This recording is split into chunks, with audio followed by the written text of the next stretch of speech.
Notre Dame up to 21 points. Now I was just taking a look at what Hannah Hidalgo did. She keeps leading our team to the largest scores. I'm telling you, she's been killing it. She's been everywhere. That's why we love her so much. And why? Because she has now got 21 points, 5 rebounds, and 3 assists so far in this game. She's my favorite all-star player of all times. And we are underway in quarter number 4. And welcome back to Chestnut Hill, Massachusetts. Hidalgo was 2 for 8 from the floor in the first quarter, 4 for 14 in the first half, but still had even 11 points at that point. To the 21 right now. And Notre Dame has a 20-point lead as we start this fourth quarter, looking for a 12th consecutive win as Tiana Thomasfeld will go to the line. And looking forward to have our 12-game winning streaks. We cannot give up on our winning streaks. We cannot give it up. But we don't give up. We're in the lead by 20. A 20-point game. They've been on just so extremely impressive, and to think it started really with a couple wins over other top 5 teams. Yeah, it's pretty amazing going back now. You know, you had the win against UConn, number 2 at the time, the win against Texas, who's number 4 at the time. That Notre Dame going back has now won 5 consecutive games against top 5 teams. They also beat number 3 USC on the road earlier this year. They're the first team in the last 10 years, men's or women's college basketball, to win 5 consecutive games against top 5 opponents. And they're undefeated in the country. They haven't lost on U.S. soil. Prosper couldn't finish, does have the second effort though. Hassan Prosper. Yeah, 2 losses at the Cayman Islands Classic to TCU and Utah. That has been it. Tied for 3.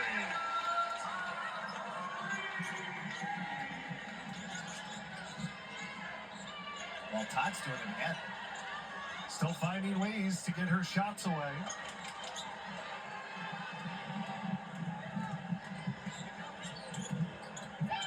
And we stolen away. Turnover.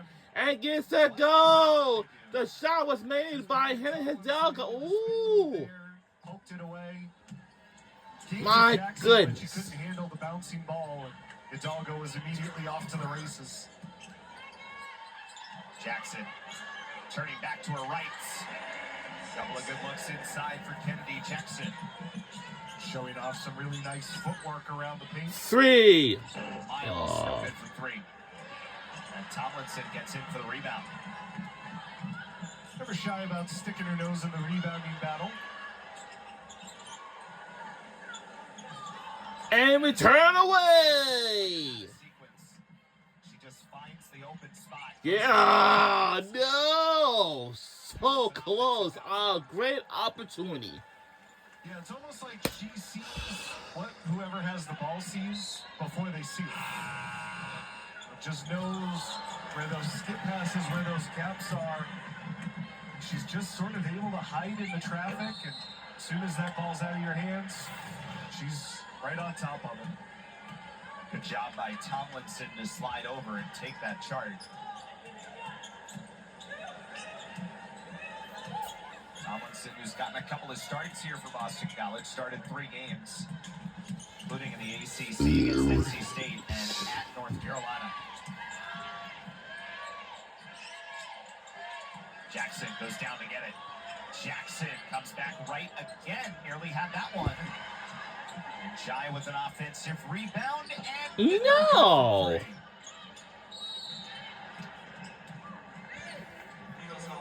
Samuel called for her 4th foul going over the back. Well, again, I think you have to love the compete level from Savannah Samuel again today. Just, in the end, a few too many whistles. Still felt like she had some impact.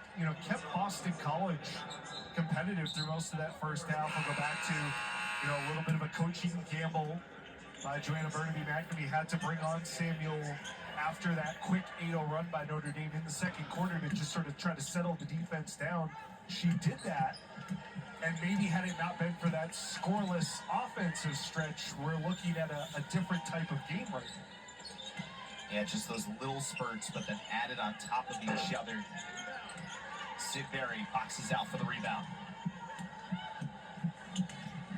Eagles trying to go in transition, and Jai lost the handle on it, but the follow is good from Dontavia Wagner. 6 points for Dontavia tonight.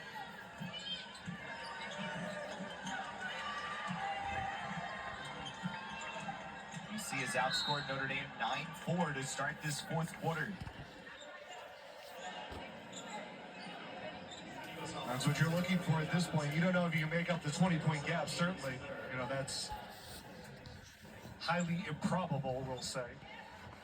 When you win the fourth quarter, cut the gap down a little bit, you sort of continue to try to carry some of that confidence over into, you know, what they hope is a winnable game at Wake Forest.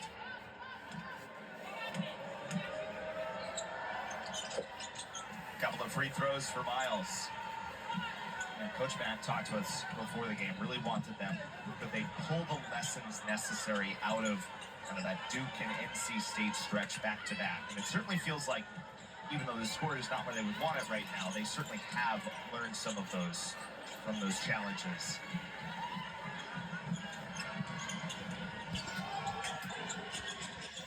Inside for King. Good work to find space there for King, and then eventually the foul.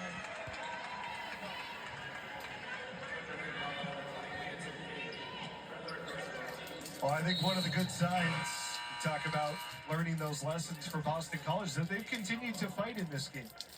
You know, again, we showed you sort of the disparity between Notre Dame and their opponents during this stretch. At least right now, 6 minutes to go, it doesn't feel like it's going to end up maybe quite that lopsided. So I think that's something to take away if you're Boston College, that you sort of kept that compete throughout. Wagner inside, travel. Notre Dame packing that defense in. They sort of build that wall in front of you. And Wagner on one foot and then the other. She's looking for an explanation, and she's getting one.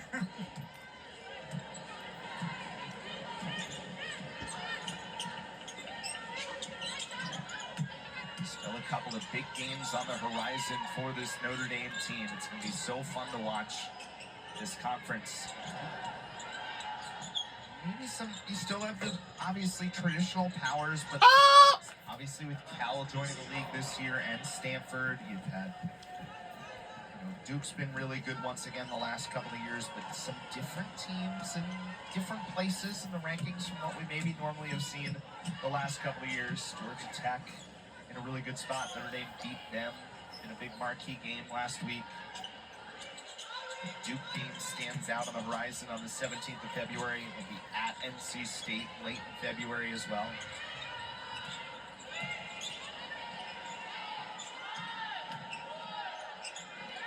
Another block.